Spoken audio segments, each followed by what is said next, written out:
Okay, well, thank you all for returning for this second day of the Marshall Lectures. Anytime you're invited to do a two-day lecture series, the fear is always what happens when you come back on the second day. And when at least a few of the folks from the first day have returned and maybe a few new faces, that's always an encouraging sign. So thank you very much, and it's again a great pleasure to be with you. And one of the high points, I must say, of my visit today was the chance to spend a little bit of time in the Marshall Library and to, for a public finance economist to be touching Pagu's copy of Principles of Economics with the marginalia that was written into the notes is really just it's a religious experience. So it's really wonderful and something that you cannot do any other place in the world. So I'm thrilled to have been here with you. So this evening we're going to talk primarily about the drawdown of assets that have been accumulated for retirement. Okay, but I thought we might start by a little bit of historical work and asking the question, how did Marshall do on his retirement planning and his drawdown of assets at the end? So this is a quote from Keynes's really remarkable obituary for Marshall in the EJ in 1924, in which he describes in some detail how Marshall did. Okay, first, you may be interested, and some of you who will be better at this exchange correction than at the CPI correction than I am. Marshall's salary was £700 a year as a professor. And that finished in the 1915s or there around. Okay, from that he funded 3 assistant professorships of £100 a year himself. But it seems like he didn't accumulate very much in the way of his own savings over time. So Keynes writes that he had saved just sufficient to make retirement financially possible. However, the receipts from particularly industry and trade, written, as many of you will know, by Mary Paley Marshall and Alfred Marshall, but Mary's name subsequently dropping off in the later editions. But the receipts from that was sufficient that by the time Marshall was at the end of his life, he was actually receiving more income than he'd received during his working years. So I'm not sure exactly what grade we give Marshall as a result of this for his retirement planning, but it sounds as though exact consumption smoothing was not completely achieved by Marshall, despite the quote that we saw yesterday about how he fully understood the principles of the life cycle model. So we're going to talk a bit about what happens after people accumulate pension pots and the various financial choices that they might have available to them. I do want to note that there's, in addition to my NBER and MIT affiliations here, I want to flag for this talk that I'm also a trustee of something called the Teachers Insurance and Annuity Association in the U.S. This is a large insurance company which provides pensions for about 4 million participants who are primarily in the university and nonprofit sector. I say that only because conflict of interest issues, I'm going to talk about annuities, I'm going to talk about annuity pricing, and I do get paid by a company which is an insurance company. I think you might want to know that before we dive in tonight. So let me, as a starting point, say, what is the conceptual framework that we need to use as we think about the way households accumulate assets and then draw those assets down in retirement? And we basically have a standard setup where, from intermediate macro forward, we think we know what we would do, and that is to use something like a life cycle framework.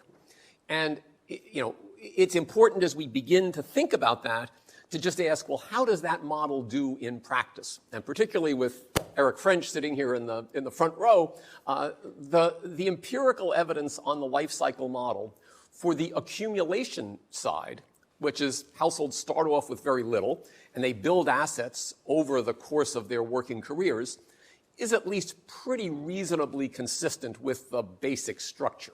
Right? Now there's some warts on the story.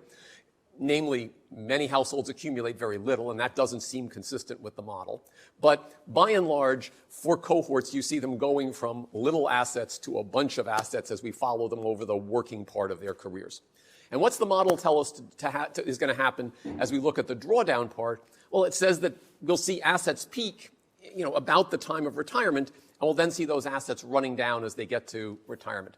I was once a speaker at a financial planning conference, and one of the other speakers on the panel asked the audience, do you know the difference between good and great financial planning? Good financial planning is you run out of assets on the day when you die. Great financial planning is you die, and then all the checks that you wrote start to get uncashed by the people who received them, right? So that you've overspent in some sense, and you managed to leave a debt behind you as you go. So, but what do we know about the way in which the drawdown actually works? Okay, so to a first approximation, okay, we find relatively less evidence of drawdown than we might have expected. So assets for those who have accumulated wealth when they get to retirement in some cases seem to be pretty stable as we look through the retirement years. And particularly for higher wealth and for healthier households, this is a rough pattern. That's not to say that no one's drawing down, but we see less drawdown than we see. And what are the stories that we might tell for this? Well, there are various possibilities. We can think about drawdown for precautionary savings motives. You might get sick. You might have other emergency needs. But suffice it to say that the very simple life cycle model doesn't seem like it does a very good job for what's happening at the end. And as a commentary on research in this area, it's a good illustration, I think, of how economic research follows what's happening in the economy. If you went back 15 or 20 years, there was lots of research on the accumulation side of what was happening with savers and retirement plans and other things like that, both in the US and in the UK. More recently, as the bulge of the baby boom in the US has reached retirement age, a lot more attention has shifted in the academic community to what people do when they get into retirement, and in the financial services community to what to do with these pension pots that folks now have as they are at the retirement stage. And this is an area, by the way, where those of you who may aspire to careers in the financial services sector, there's a lot of interest in these questions in that sector, and high quality work, empirical research being done both by the business sector and by the academic community to study this. Okay, so increased emphasis at this point on how do we think about the way in which these assets are being drawn down. Okay, and what do we understand about this? Well, I would turn you to the October 2024 dated work that Eric and his co-authors have done.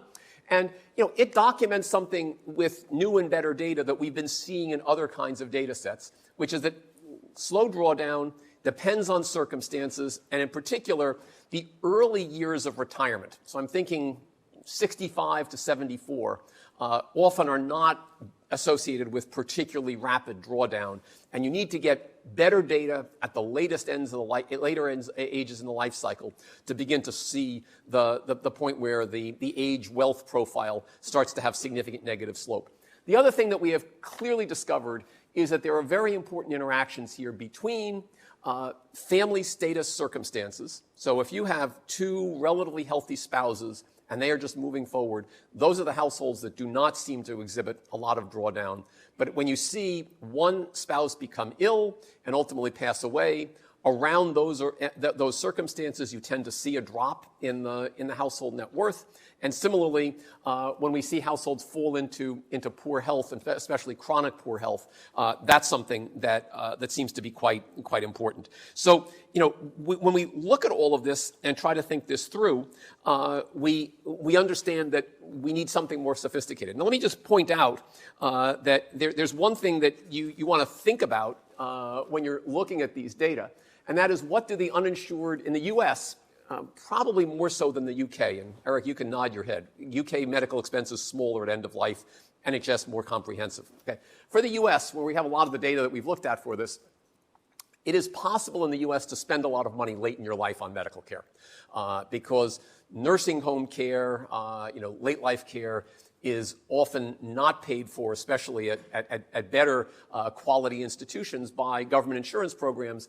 And what this gives us is something where the median household in the last year of life, their medical spending is something on the order of a few $1,000s, but the 95th percentile can be up at over $50,000. And if you look at the cumulated level of spending, and this is some of the earlier work that Eric has done, you see that there are households are potentially spending hundreds of thousands of dollars in the U.S. Now, that doesn't mean that if you get to retirement with $200,000, you're going to be able to spend $300,000, and we have insurance programs which will cover those who are low income as well as low wealth. But at least in the U.S., there is this right tail of the distribution that we need to at least be aware of as we think about the way in which this is going to draw down. So that, of course, can motivate a more sophisticated model, which is a stochastic life cycle model with precautionary saving motives, protecting against the possibility of large late life expenses. That's one of the frameworks in which this will work. There are other models, of course, which will generate similar sorts of predictions that your assets will draw down slowly. All you need is a simple bequest motive to be able to generate something other than my trying to target zero wealth at the end of the life cycle. Okay? And this is a place where you can see the progress of economic research over time. As, for example, work by Michael Hurd and Suzanne Roeder has looked at households without children, arguing that they might have weaker bequest motives than households with children, and therefore the marginal utility of assets left at the end of life would be lower for one of those groups versus another. And you can look at households with different degrees of insurance against some of those late life expenses and see how this all works. But what we, in general, the question that we run into is how do you handle these things that might be precautionary concerns late in life? Okay, why am I belaboring all of this? Okay, because what I want to focus on this evening is the two fundamental risks that you face when you're in old age, one of which is longevity risk, and the other is that you have some other expenditure needs that you might run into. Okay, and the product which is best designed to address the longevity needs, which is you buy an annuity, is a product which does not give you much flexibility if you're looking for ways to handle these health risks or other things. So fundamentally, this comes down to a choice problem for the household in which thinking about the nature of the stochastic programming problem is kind of what we need to do. Okay? Now, red flag for just a second as we pass this point. We don't really think the households are doing the stochastic dynamic programming problem, right? We know this is a hard problem. In fact, I think this is one of the hardest problems in household finance and economics. And if you ask me, how do we think about the savings part of people building up assets and the drawdown part of people running their assets down in retirement? I think the drawdown part is much more complicated because there's more heterogeneity in the circumstances of people when they get to the later life than in the early life. We know that shocks kind of accumulate in terms of where people are. And there may even be more preference heterogeneity in what's going on. And this, I'll do a second shout out to the work that Chris Harris and David Leibson and others have been working on. This fits into the question of what commitment devices might you want and what flexibilities might you want. And the trade-off between pre-committing yourself to not be able to draw something down versus keeping flexibility is going to depend on both the preference issues and the nature of the shocks that you face. Okay, so I'm going to focus primarily on the longevity issues and the longevity risk for the balance of this evening, but I want to make sure at the outset that you realize that there are these other competing risks that also need to be considered in the way this works. I do want to flag that there's basically a path divergence here of how you might think about dealing with the longevity risk alone when you get to old age, okay? The insurance product, which is an annuity, and just to make sure, annuities, as I said yesterday, but just to repeat for the folks who weren't here, annuities are like reverse life insurance. Life insurance is a very simple product. You typically pay an amount each year for your policy, and if you happen to die that year, the insurance company gives your heirs, your beneficiaries, a large amount. Annuity, just the flip side, you give the insurance company a large amount at the beginning, and they give you a small amount every year for as long as you were alive, and at least in a very simple annuity product, when you die, it stops. Okay? So what's the fear that people have with buying an annuity? It's that they give the insurance company a lot of money, and then they don't actually live very long, and even though they're gone, so they're not going to regret this, but they ex ante might be concerned that their heirs would lose out because in some sense they'd given the money to the insurance company and not gotten it back. Okay, so I'll say a little bit more about the way people tend to buy products and how they try to deal with that in a second. But besides an annuity, okay, and this is actually a financial engineering issue that's attracting a lot of attention at the moment, there's another way to try to deal with this late life annuity risk.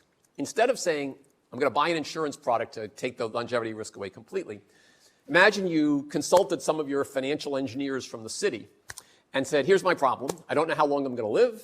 Okay, I'd like you to design a payout rule for this pool of assets that I have, and I'd like you to invest it somehow and give me a way of figuring out what my drawdown strategy is going to be. Okay? There's an industry now creating products which have the following character. Okay? we will invest your pot of assets in 60% equities and 40% fixed income starting when you're age 65. And then we will adjust what that asset allocation looks like depending in part on how the returns on those portfolios play out, so that we're trying to guarantee that you're not going to run out, but we're not going to guarantee you precisely the same amount every year, because if we have a bull market in equities, we'll give you a little bit more, and if we have a rundown in equities, we're going to cut your payout, and we're just going to try to titrate that and alter the mix between stocks and bonds in a way that we will keep you on a path that seems reasonably sustainable. Okay? And the key word there is reasonable, okay? Because the challenge is to figure out how much risk does the retiree want to bear of the financial market movements that might take place over the next 25 to 35 years relative to the longevity risk component, which is just the uncertain mortality that's going to play out. Okay? The annuity shuts down the longevity risk component, takes it off the table, but it gives you no share of what the future financial returns might be. And of course, that comes at a price, because the insurance company is packaging this for you, and it's investing the assets in ways that may generate fluctuations. Okay? And I think the research frontier here is on trying to understand in carefully calibrated stochastic dynamic programming models of the kind that we've seen from some of the literature I mentioned a minute ago, what the trade-offs would be for households between the guaranteed annuity product and something else. And what we haven't really seen, at least I haven't really seen, is any integration of the financial engineering product into which comes from our finance friends, into the economics product, which is thinking about the life cycle model in a slightly more augmented way. And I think that's kind of where the frontier is at some level in thinking about these issues. Okay, so the balance between risk of financial return, risk of longevity, and risk of handling these uncertainties that play out in late life is where this whole choice problem is centered. Okay, so with that as a long-winded introduction, okay, I want to shift and talk about the annuity market. The annuity market, to be perfectly honest, attracts a lot more attention in economics than it does in a lot of other parts of the world. Okay, economists have a focus on annuities and the annuity puzzle and why there isn't more purchasing, because for a class of stochastic life cycle problems where the only risk we face is longevity, the annuity is the solution for the household. And then when we look to the world and don't see lots of annuitants, the question is why? And of course, as a profession, we're always drawn in by that, where the model says one thing and the world doesn't do it. We'd like to understand what's going on. So in this case, what's the evidence from the world? I'm using data from the US, the Survey of Consumer Finances, and in the 65 to 74-year-old households for 2022, only about 3% of them have an annuity product. Okay, that's small. Okay. The market for what are called single premium individual annuities, these are the things where you give the money and you get the payment stream, the core annuity product. It's about $9 billion. Okay. Remember, the U.S. economy is a $26 trillion economy, so this is small. Not a big thing going on. And there's some things called deferred income annuities. They're even smaller. I'll say more in a minute. The reason I was initially drawn to studying the UK annuity market was because prior to pensions freedom about a decade ago, the UK annuity market was the largest annuity market in the world, because people who'd accumulated pension pots in the employer schemes were required to buy annuities for part of that amount. And therefore, this seemed like it was the place to look for understanding how this would all work. Okay. Now, I want to do a little diversion from my pure economics of all this, and just talk about the history of annuities for a moment. I can't come to Cambridge and not do a little bit of history as we do, but the history of annuities is actually even older than the history of Cambridge. So we know from from various records that there are products that were being sold in northern France in the late part of the 13th century by cities and towns. So there's a public finance element to this. They were using this to raise revenue. They were basically selling these products that were promising to pay in the future if you got money up front. So you understand, I mean, anyone who studied the politicians' incentives in public finance, right? This seemed like a perfect fit. By the time we get to the early 1500s in Amsterdam, annuities were being sold at 8.5 times purchase. So, I guess these are guilders. So, you want 100 guilders a year payout, you pay 850 guilders today, and that's the stream which you can buy. And if you wanted to do it on you and your wife, you pay 1,100 guilders for the 100 guilder a year payout stream. Right, so we're now beginning to see something which looks a bit like the modern annuity market. And you could actually buy annuities on other people. Okay, so I could buy an annuity on Meredith and, just go along and that'd be a way. And if I thought that was a particularly good investment because she, was going to live a long time, I might just go and do that. And that was possible. And this is the really interesting part. Okay, the annuities were typically sold at a single price for everybody. Now, I know we have an actuary in the audience who's probably cringing at this fact, but one price for all. Now, this just seems incredibly silly, right? Because you know that if you're buying an annuity on a child, the likely length of that person's lifespan is longer than buying something on, a 70-year-old. So we can see the progress of financial engineering and economics, and actually there's some interesting math that goes along with this, as we follow from this roughly late 1500s experience where one size fits all for annuities through the next couple of hundred years. Okay, so let me just kind of show you a little bit of what happens. In 1671, DeWitt in Amsterdam basically makes a huge breakthrough because the question was, how do you value this annuity stream? What are you going to do?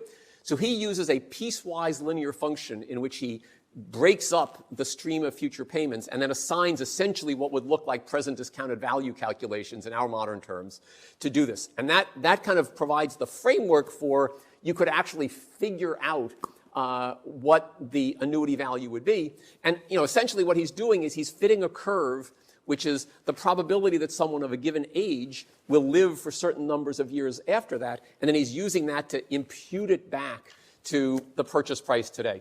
Okay? No less a scientific figure than Edmund Halley, okay, the Royal Astronomer, provides the first general solution to the problem of how do you value an annuity. Okay, Halley was a fantastic mathematician, amongst other things. Okay, and he produces the first modern life table. Okay, the first life expectancy calculation, which would look to all of us like something that resembles what you get from the Office of National Statistics today. Okay, and then in the place which gets us to truly the modern era is in the early 1700s. De Moivre produces a computational tractable algorithm for working out what the value of these annuities would be.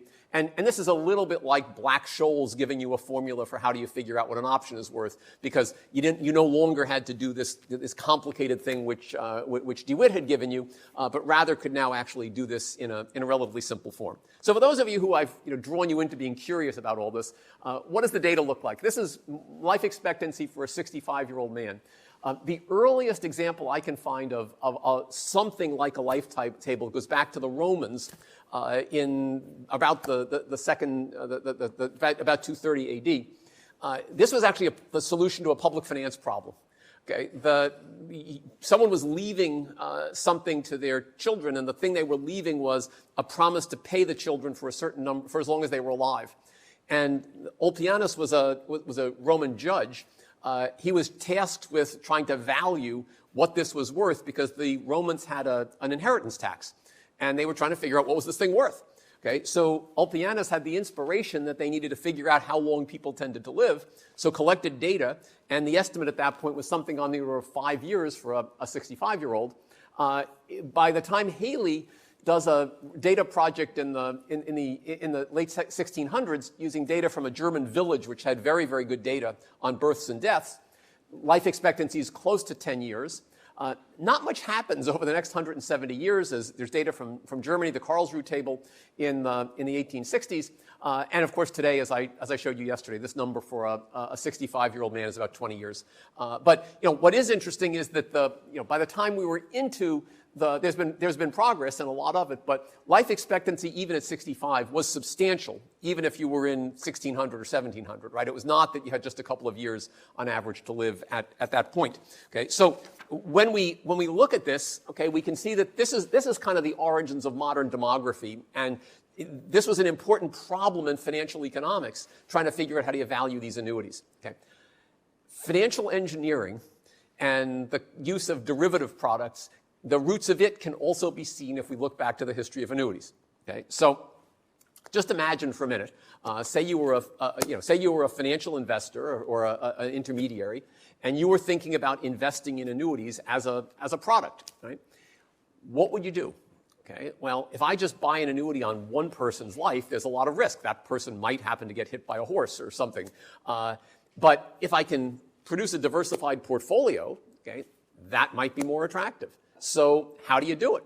You literally, since remember I told you you can buy annuities on other people's lives, you think about going out and buying people and grouping those together as a single investable product. Okay, well, lo and behold, you go back to the period of the late 1500s.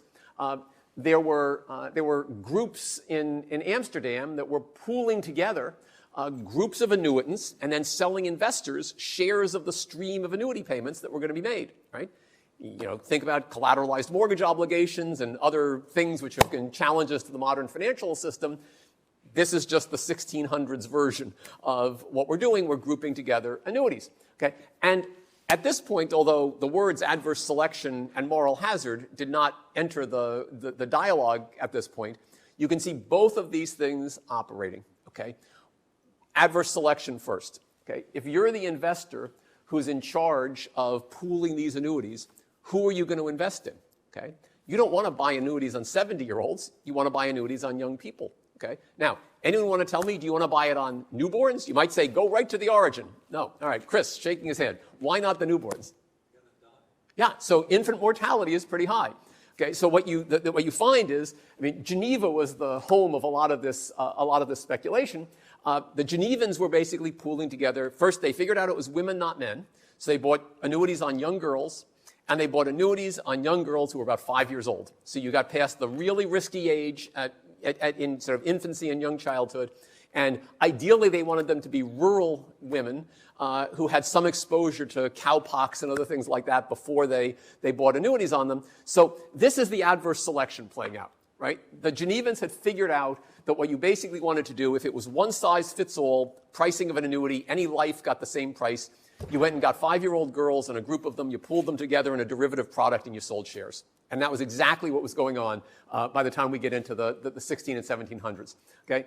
By 1829, the British government gets wise to this. Right? They're using annuities to finance various wars, and they decide they realize this is just a crazy idea. So they decide to move to pricing gradients and different ages, different places. Okay? Now the moral hazard comes in. Okay? When Britain begins to sell these, okay, where are you going to get the highest payout per pound invested? You're going to get it by buying annuities on older people because the older people are going to have higher payouts. Okay? So age 70 was the highest category. Payout was probably pretty high. You pooled together a group of 70-year-olds. Where are you going to find your 70-year-olds? Okay? The Genevans and the Amsterdam dwellers were heading to the Scottish Highlands. They were finding relatively healthy rural dwellers.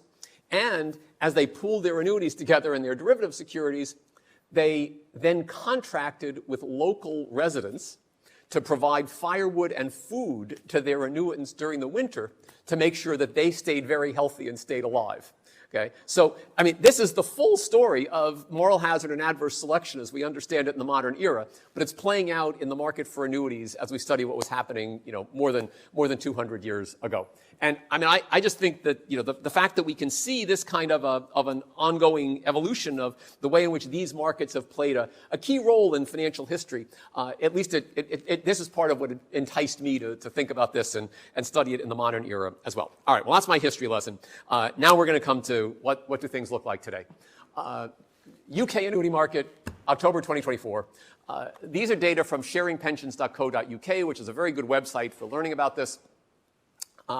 This is just telling you what you would expect to receive if you were to buy an average annuity today with a pension pot in the UK. So if you purchased a nominal annuity, so I turn over £100,000 and I just like a stream of income that's the same for as long as I am alive, okay, that's going to give me about £7,100 per year in payout.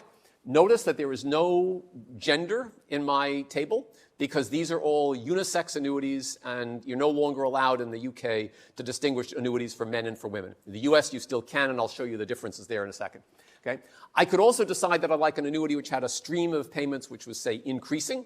Okay? Getting an honest-to-goodness inflation-indexed annuity is very hard, but if you're willing to take one with a 3% escalation clause each year, you can find that pretty easily, and that would have a much lower. Instead of $7,100, you'd get about £5,200 per year in payout. And if you'd like to add your spouse, and your spouse was also 65 to this, the payout would go down from the $7,100 that you would get, and it'd be about $6,200 in terms of the payout structure. Okay, and of course, you see here that if you're older, the payouts are going to be higher, and that's just what you would expect in the way this market would operate. Okay, if I look at the U.S., you can get just a sense of the differences between men and women here. And for men, if you were doing $100,000 at age 65, you get about $7,300, and for women, you'd get something closer to $7,000. Okay, if you wanted to get a good intuition for how this pricing works, think of the payout on the annuity as the sum of two components. It's the rate of return that's available to the insurance company. So think about that as the nominal long-term return, say 4%, plus the average mortality rate for the buyer over the full span of time that the annuity is going to be held. So, my number of, 20 years, maybe 25 years for a man at age 65, you're thinking basically a 4 to 5% number for that average mortality rate. Put the two of them together, you're in the ballpark for 7-8%, something like that is what these do. And when you look at the difference as you move out to older ages, the difference between, say, 65 and 75 is a lot like the difference in the average mortality rate that you'll face over the remaining years of life. Okay. Now, when I first started working on the UK annuity market, this table would have been replaced with one that would have shown you men and women, okay? And there were no other details that you needed to figure out what your annuity price would be. And in fact, Amy Finkelstein, my colleague, and I wrote a paper at one point about how surprising it was that insurers did not take advantage of more information about their annuitants in pricing. And intriguingly, over the last 15 years, the UK annuity market has changed a lot, okay? And the big change is now something called impaired life annuities. And what's an impaired life annuity? If you have conditions which make your life expectancy shorter, you should be able to buy an annuity with a higher payout.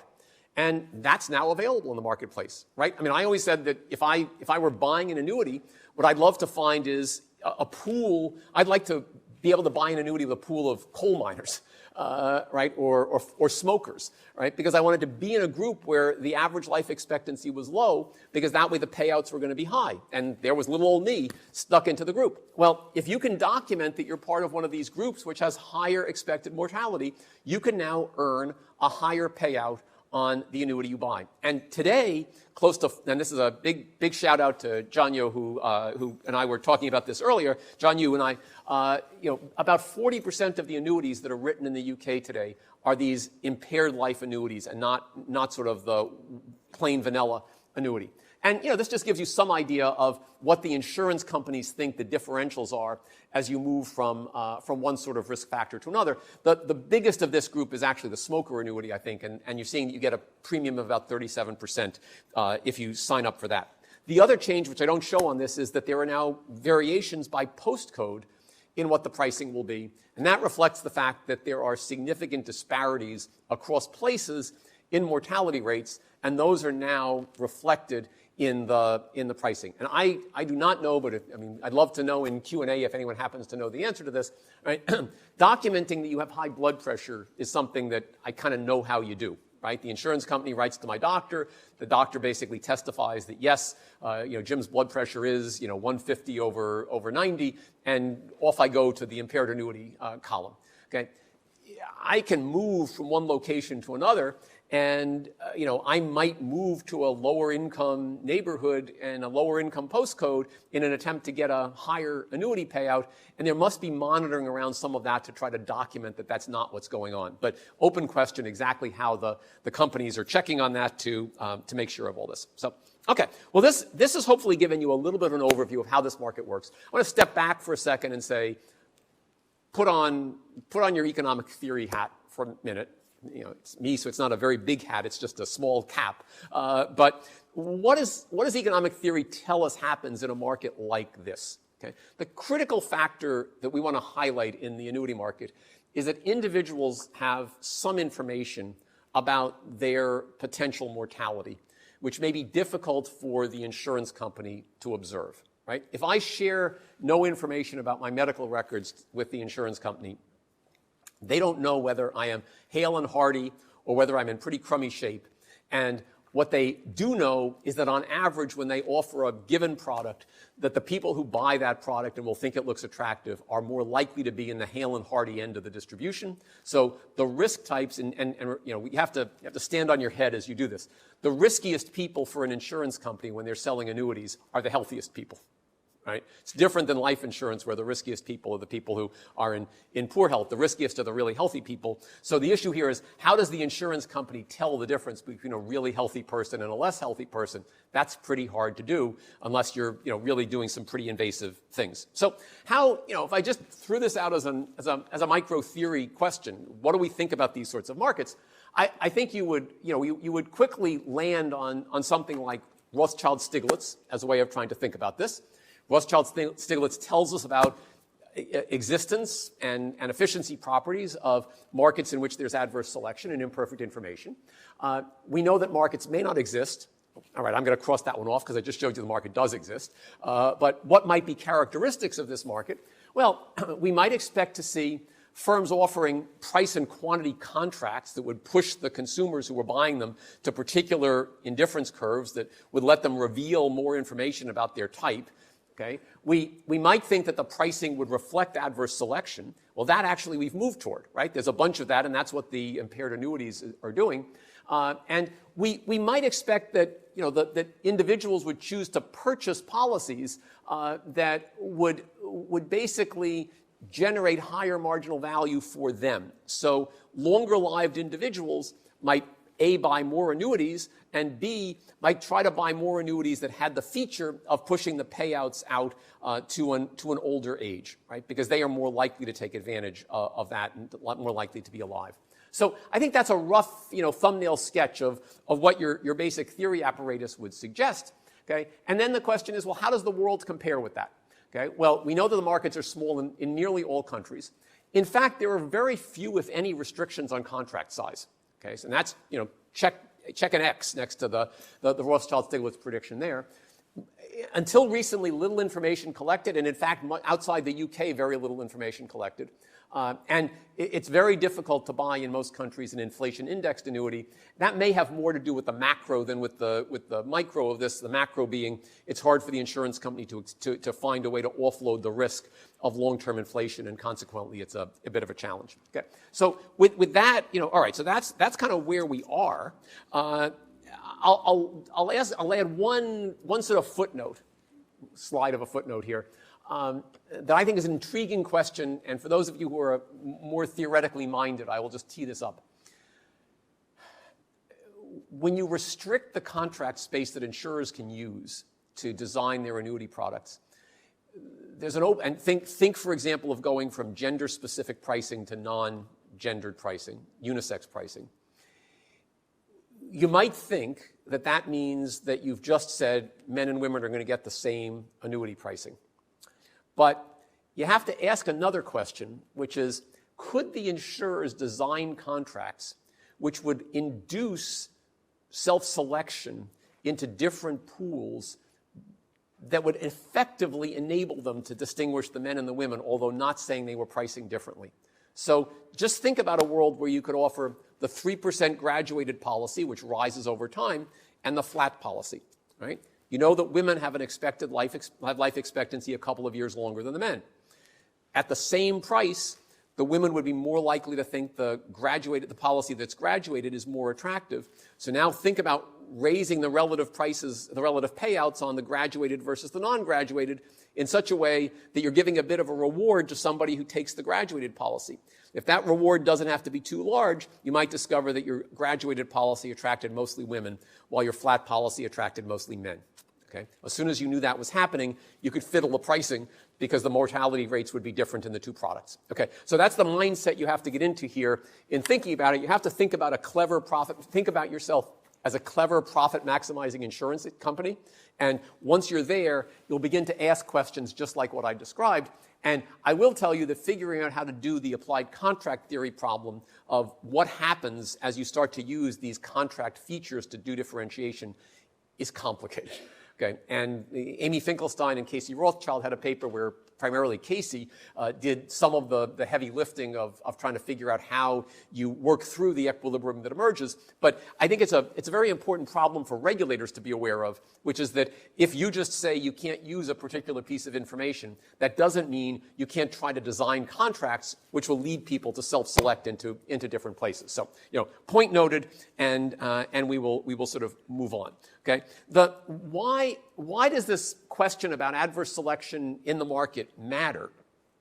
Okay, well, one of the traditional rationales that's been offered for the existence of Pillar 1, the existence of a public pension system, is precisely that the private market for insured lifetime income, the private annuity market, is plagued by adverse selection, and therefore there's a market failure here which justifies government intervention.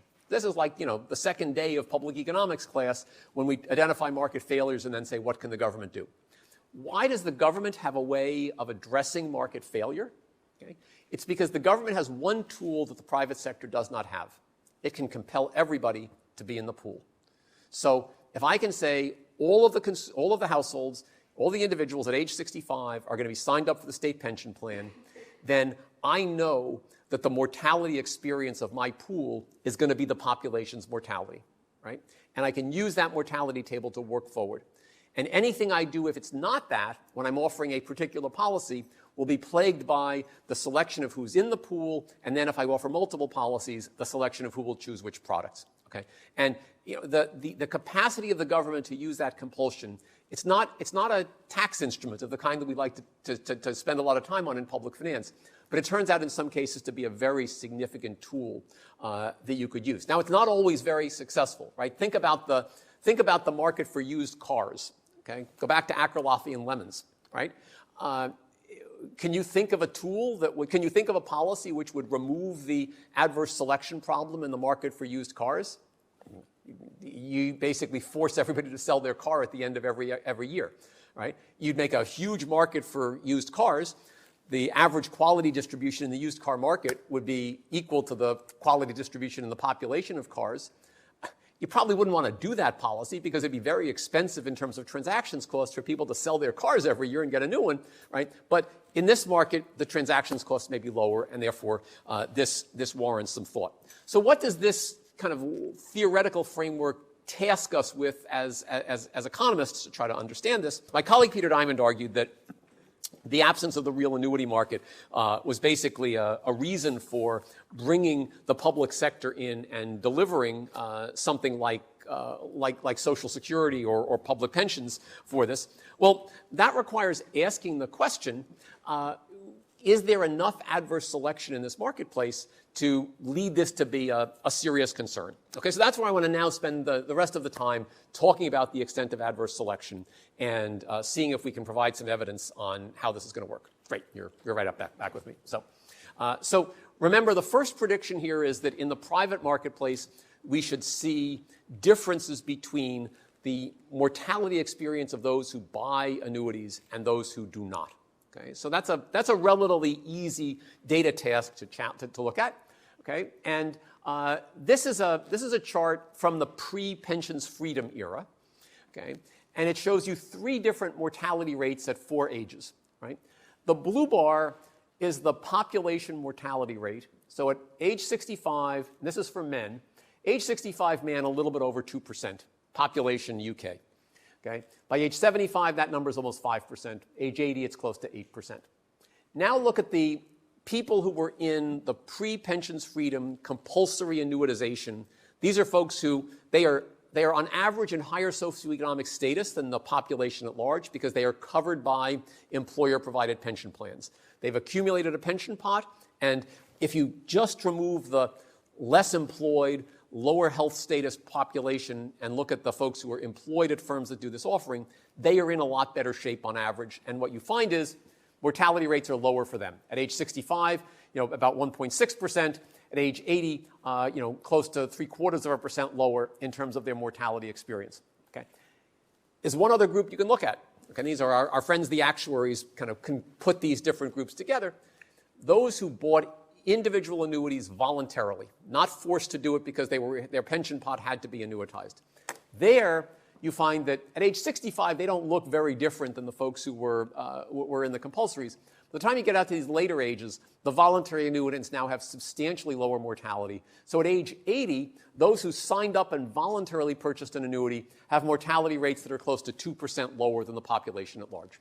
Okay. So what you're just seeing is that this is a simple first-order piece of evidence that there is mortality differential between these groups. Now, I will say that whether this is necessarily the result of adverse selection where people know the information and act on it, or whether this is just the folks who are in these markets happen to have attributes which make them live longer, is an open question. Okay, because you'd have to look at subjective data on whether people think they're going to live a lot longer and whether they buy annuities. But at least the gross data is consistent with the presence of adverse selection in the population.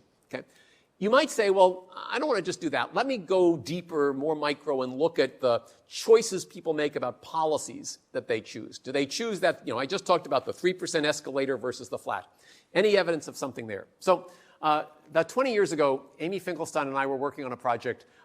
We were writing about the aggregate UK annuity market, and we had the opportunity. We were studying what people were choosing. We were looking at the mix of this. Okay, and what we discovered was that there were different policies available. And we were trying to find information on the mortality rates of these different groups. And we were asking insurance companies to give us some mortality tables for this. And one day, it was morning in Boston. It was afternoon in London. Amy, who was then a graduate student, walked in and said, I just talked to this insurance company, and they said they don't have the mortality tables for us, but they could actually send us the data on the annuitants so we could just make one ourselves. And I looked back at Amy and I said, tell them to send it by the fastest available means that you can get, because I think the person who's just promised to give you that data is going to get fired pretty soon. So those of you who are in the business of searching for micro data to be able to carry out these projects, John, this means you. There's sometimes a little happenstance in when this all comes together. And what we were then able to do was to calculate the survival rates for different kinds of annuity purchasers. And what we've discovered was that in the compulsory market, for example, and this is I think the survival rate to age 70, we were able to basically see that the survival rate of those who bought the nominal payout annuity was lower than the survival of those who bought the escalating payout annuity. And the folks who chose a guarantee that the policy would give them payments even if they died prematurely, where again, they were down looking like the population at large. The ones who signed up for an index-linked policy were folks who also had higher rates of survival. So we interpreted this basically as evidence that individuals had some private information which they were using as they tried to make selections within this annuity market. And I think this is much more powerful evidence that there was something going on that led them to be able to try to optimize on all of this. Okay. So the last thing I want to talk about, given that we've seen evidence there's adverse selection, there's a question I'm not quite able to answer for you, and that is there enough adverse selection that this market is not a place where you would want the typical member of the population to be annuitizing their retirement wealth? Okay, and to think about that question, I think what you'd want to do is ask, what is the haircut that the insurance industry charges on buying an annuity product? Okay, and I can't answer that question for you for the UK. I can show you something for the US. Okay, and there's a term of art that we use here, which is the money's worth or the expected present discounted value.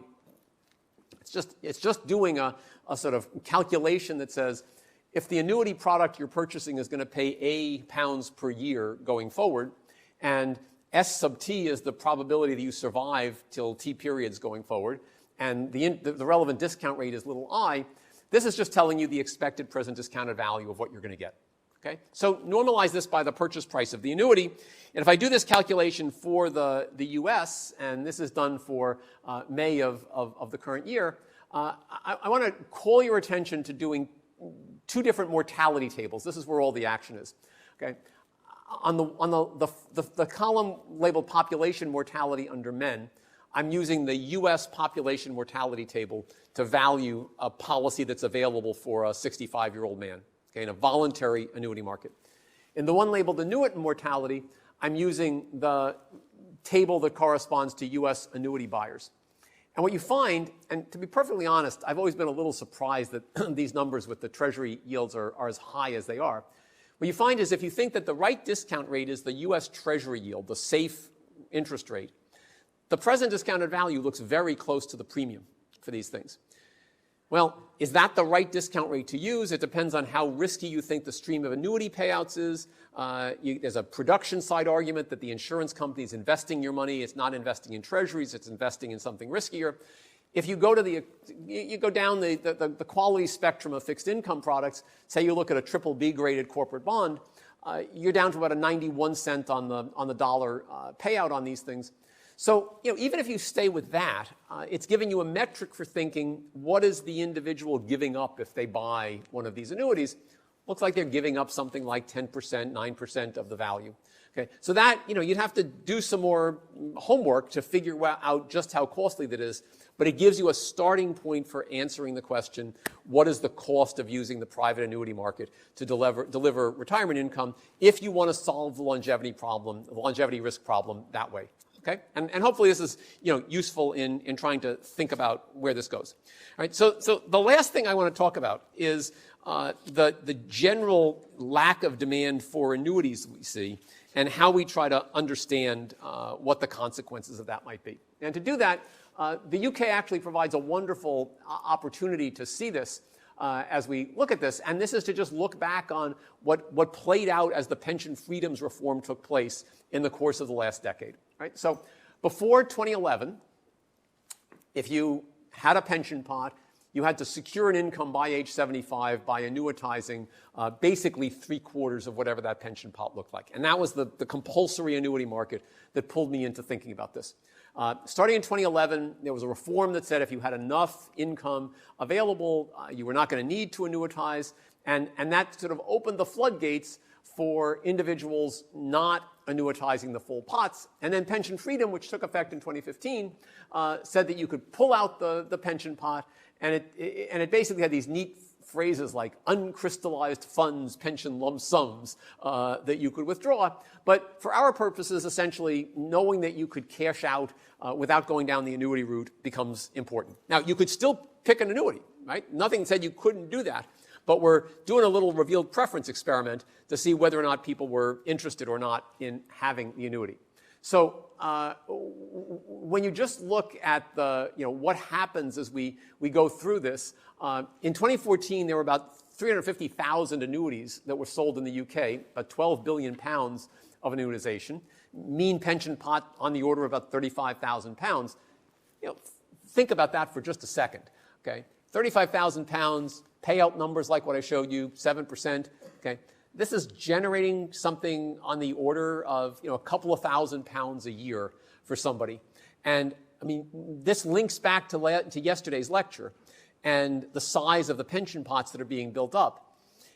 If on average we're talking about a couple of £1,000 of retirement income, I mean, better to have it than not. But these things are not securing a generous retirement for somebody who did not have other assets put away in some way, shape, or form. So I think that's very important, and in some sense, it's a nice way to emphasize some of what we were seeing in the claims made by the IFS motive for the pensions review. Okay? So what happens when we go through this, this pensions freedom? Different people are annuitizing after than before. The size of the pool changes. This graph basically tells the whole story. The green line tells you the number of annuity purchases that were taking place. This is data from the Association of British Insurers. You see as we go through from 2014 to 2015, we go from numbers that were on the order of 120,000 purchasers in some of these previous years into something like 20,000. So, a factor of 6 decline in what's going on. And this, by the way, is, we see this in many other places. We see that it looks as though when individuals are offered the opportunity to annuitize, they do not run at the opportunity. So in the U.S., for example, we have the U.S. military has a pretty generous retirement program for veterans who retire after service, and they offer the chance to for these retirees to take a lump sum payment as opposed to stick with the annuity payout. From that, you can back out the discount rate that people seem to apply. It's like on the order of 20%. Okay, well, that's a pretty high discount rate. I don't know quite how to earn 20% in any capital market with high confidence, and that's sort of what we see. In some defined benefit plans of the kind we talked about yesterday, we know that people are offered a chance again to choose annuity payouts versus take lump sums. If they have to choose the annuity, very few of them look like they do it. In some cases, you can look where people have the chance to back out what the valuation is. It's like 20 cents on the dollar of an annuity payout relative to the present discounted value that we calculate. So all of these are things which raise questions for us in terms of understanding how this kind of connects with the underlying decision making of consumers. Okay. So one more thing I want to touch base on this afternoon before I wrap up, because there's one other product innovation that some of you, I think it's actually likely to be something that attracts more attention as we go forward. And that's something that's called the longevity annuity or a deferred annuity. Okay, and what this basically does is it says don't begin payouts when you're 65, but rather buy insurance against the piece of the longevity risk that in some sense you might be most concerned with. And that is, say, what if I live to 85, right? And I might want to say, I just want to insure the tail of what's there. And one of the popular annuities at the moment, if for people who are 65, especially in the U.S., is a guaranteed annuity that pays you for 10 years or 20 years, even if you die. So your beneficiaries will get the money. If you buy an annuity at age 65, which is going to promise to pay you the first 20 years of those payments, you don't have an annuity for $100,000. What you've got is an annuity for about $15,000 and a bond that's going to pay you for the next 20 years for about $85,000. Okay? So a guaranteed annuity is less longevity-linked income than a straight annuity of the kind we've been talking about. And one way to think about these deferred annuities is you're just buying the back end of that thing. You're just buying the post-85 payout stream, and you're not paying for the bond, right? So, of course, you get a much higher payout if you don't want it to start until you reach age 85. What you find actually is that these are the payouts, and at least at the moment they look, you start to look and you say, wow, that's a lot. So if you're a man at age 65, this is data from last year in the U.S., you buy a policy that's going to start to pay you if you reach the age of 85. You pay $100,000 for that policy. They're going to pay you $56,000 a year if you get to 85. Well, how can that be? Well, first, remember, life expectancy is only about 20 years when you're 65, so many people are not going to be alive to collect anything on this. And second, the insurance company has 20 years to invest your pool of assets and grow them, okay? All of which adds up to the possibility to pay quite a lot when you reach age 85. And life expectancy at 85 is only a few years. Right? It's not that short, but it's probably 8 or 9 years. And therefore, the stream that they're committing to is smaller. Okay? For women, the numbers are smaller, reflecting the fact that they have a greater chance of reaching these advanced ages and drawing this down. So I'm going to basically stop at that point, but mention one closing thought. This is a complicated set of products, right? And if we just ask the question, what do consumers understand about these sorts of products? Okay, the FCA, the Financial Conduct Authority, does a very good job of collecting information on the knowledge base of consumers and what they are thinking about in making decisions. And people don't have full understanding of what's going on. And these are just questions about, can you change the amount you receive if you start receiving an annuity? Can you switch providers from your pension provider to your annuity provider? And there's just some confusion out there. And I think to link back to the very initial comment, given that you almost need a stochastic life cycle model and the ability to do stochastic simulations to think this through, it's hard for many consumers to bring together all the information that they would need. So to think about some behavioral economics models, right? Simple heuristics, following what they are thinking is kind of a plausible default. You'd expect those kind of decision rules to emerge in situations like this. And I think the challenge for all of this, knowing that annuities are quite unpopular when you look at what people do with their voluntary decisions, but that in our models, like a simple stochastic life cycle model, annuities do play an important role in taking a significant risk off the table. I think the challenge going forward is to figure out how we think about the decisions households make, the role, the actual, how much value can be created by taking that longevity risk off the table with either immediate or deferred annuities, and then ultimately how that feeds into the design of defaults and other policies that could be used to try to ensure some of that risk at the household level. And I think for those of you who may aspire to careers in financial services, insurance, or investments, these are issues that are likely to continue to be attracting significant attention because there are lots of people who are coming through the ages at which these decisions have to be made, and there's a lot of money that is in these pension pots where the allocation decisions and the decisions of whether to annuitize or take advantage of one of the financial engineering products or do something else are likely to be on the table. So with that, I hope that this gives you both a kind of a fun lesson on some of the history of these insurance products and the financial engineering that went along with them, a bit of an understanding about the otherwise arcane insurance market, this annuity market that's out there, and then a way to link this into behavioral economics and other issues that we've been talking about that may provide a roadmap for where policy might want to think about going. So thank you all very much.